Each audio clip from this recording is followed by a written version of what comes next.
سلام عزیزانم. در مورد توکل به خدا صحبت کردم و گفتم که توکل به خدا نیازمند قدرت و شهامته و اون هم قدرت و شهامت خیلی زیاد. ما توی چیزهای خیلی امور کوچیکمون به خدا توکل میکنیم، ولی وقتی که یک وضعیت خیلی مشکل به نظر میرسه اونجا فکر میکنیم بهتر خودمون دست به کار بشیم و برای همینه که برای شکست های خودمون داریم تدارک میبینیم. یک خانومی از غرب آمریکا برای استاد شین یک نامه نوشته بود و برای اون گفته بود که چطوری ممکنه اوضاع توی یک چشم به هم زدن عوض بشه و برای ایشون نوشته بود که بختم بلند بود که کتاب شما به دستم رسید و من 4 پسر 10 ساله و 13 ساله و 15 ساله و 17 ساله دارم و چه نعمتیه که بچه‌هام توی سنین نوجوانی با این کتاب آشنا شدن. همین کتابی که الان ما داریم میخونیم، کتاب 4 اثر اسرائیل شین، تا بتونن صاحب همه چیزهایی بشن که حق الهی اونهاست. و میگه که یک خانومی این کتاب رو به من قرض داد، کتاب‌های دیگه‌ای هم به من یعنی پیشنهاد کرد، ولی انگار یه نیروی مغناطیسی منو به سوی این کتاب کشوند و وقتی که اونو برداشتم دیگه نتونستم روی زمین بذارم و وقتی که اونو خوندم فهمیدم که من فقط سعی میکردم که به یه روش الهی زندگی بکنم، ولی قانون اون رو نفهمیدم و یعنی خب باید بیشتر از اینها پیشرفت میکردم. میگه اولا فکر میکردم که بعد از این همه سال مادر بودن پیدا کردن یه جایی توی دنیای کسب و کار برای من خیلی سخته، اما این جمله رو تکرار کردم که جایی که راه نیست خداوند راه رو باز میکنه و خداوند هم به راستی همین کار رو برای من انجام داد.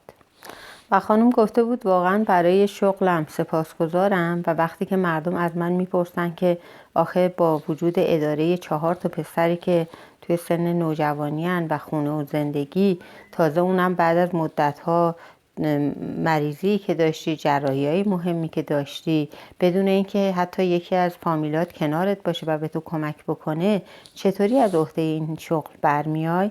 و من لبخند میزنم و توی دلم میگم که جایی که راه نیست خداوند راه ها رو باز میکنه. خداوند درست موقعی برای اون توی دنیای کسب و کار راه رو باز کرد که همه دوستانش فکر میکردن که این کار برای اون محاله و آدمای عادی تقریبا همه چیز رو فکر میکنن که محاله براشون اتفاق بیفته. استاد شین میگن که من خودم همین تجربه برای خودم پیش اومد. توی یک مغازه یک دستگاه قطره چکون کوچولویی بود، خیلی خوشگل بود و خیلی با شور و شوق اونو به دوستام نشون دادم و گفتم ببینید این قطره چکان چقدر ظریف و چقدر خوشگله و یکی از اونها گفتش که ولی هیچ کاری از دستش بر نمیاد. اون یکی گفت اگه مال من بود که مینداختمش دور، ولی من توی دفاع از قطره چکان گفتم اتفاقا این قطره چکان خیلی کار ازش برمیاد که همینطور هم شد. و این نوع دوستان از اون نسخه بدل آدمایی هستن که همیشه منفی بافی میکنن و میگن این که از محالاته، ولی کسایی که آرمان‌های بزرگ دارن اینو باید بدونن، اونایی که هدف‌های بزرگ دارن 100% با مخالفت بقیه روبرو میشن و شما وظیفتون اینه که نذارید کسی سد راهتون بشه و در برابر شما مانع ایجاد بکنه. راه حکمت، راه خداوند و راه خرد رو در پیش بگیرید و از راه مستقیمی که دارید میرید اصلا منحرف نشید تا هر جایی که میرید کامیابی روبروی شما باشه.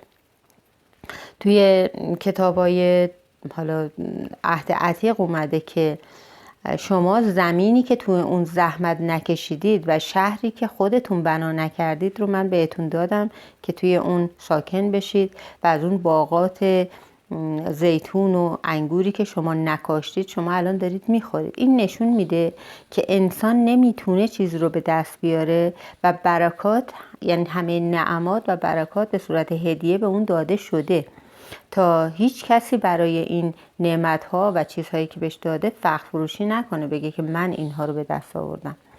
اگه که چشم دلت ثروتمند باشه نعمت ثروت به تو داده میشه.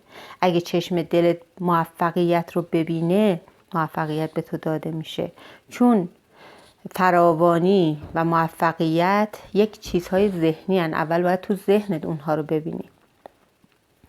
و خداوند خدای ما هست و خداییه که ما و پدران ما رو از اون زمینهای بندگی نجات داد. توی کتاب‌های عهد عتیق توی قرآن هم حتی اومده که توی قرآن از سرزمین مصر صحبت کرده. زمین مصر نماد یا مظهر تاریکیه و خانه بندگی. خانه بندگی یعنی کجا؟ یعنی جایی که آدم اسیر ترساشه، اسیر شکهاشه و باور به فقر داره و باور به محدودیت خودش داره. یعنی حاصل انتخاب راه نادرست. تاریکی یعنی حاصل انتخاب راه غلط. و بدشانسی یعنی چی؟ یعنی شکست بخوری در پیروی از هر چیزی که شهود داره بر تو آشکار میکنه. یعنی تو نیایی از شهودت پیروی نکنی، به این میگن بدشانسی. همه چیزهای مهم به دست کسایی انجام شده که از اون هدف بزرگ خودشون دست نکشیدن.